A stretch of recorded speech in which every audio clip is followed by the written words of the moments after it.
The girl quietly removed her over-the-knee socks in the classroom, glancing at Marco Polo, who didn't dare move an inch beside her. A strange sense of annoyance bubbled in her chest. After all, she was a fair-skinned, beautiful girl with long legs. Was she really less captivating than the raindrops outside the window? It had started raining heavily this morning, and Ellie, as usual, forgot her glasses. Marco Polo kindly warned her to watch her step, but the very next moment, Ellie stepped right into a puddle. By the time they arrived at school, Ellie's socks were completely soaked. Turning to Marco Polo, Ellie made an unreasonable request.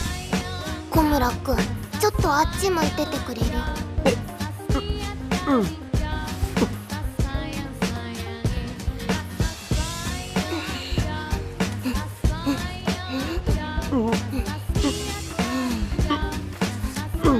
？After stuffing her wet socks into a plastic bag, she finally told Marco Polo he could turn around. Seeing the girl he adored standing there defenseless, Marco Polo's heart skipped several beats in a row. He couldn't bring himself to turn his flushed face back toward her, finding the raindrops outside far more comforting to look at. The next day, on his way home, Marco Polo suddenly spotted Ellie at the park. As he hesitated over whether to say hello, Ellie turned and noticed him. Now there was no way out. He had to go over. After a brief exchange, Marco Polo learned that Ellie had forgotten her house key and was waiting for her mom to come home. Since he was already there, Ellie suddenly asked him to push her on the swing. Marco Polo froze on the spot, staring at Ellie's slender back. He started sweating nervously. Taking a deep breath, Marco Polo finally managed to push Ellie on the swing. But as they played, he noticed something off. If this continued, Ellie's skirt would get blown up, and if the two kids in front turned around, they'd see everything. In the very next moment, Marco Polo let out a beast-like roar, stopping the swing abruptly with sheer force. だからって急に止めるな俺のバカ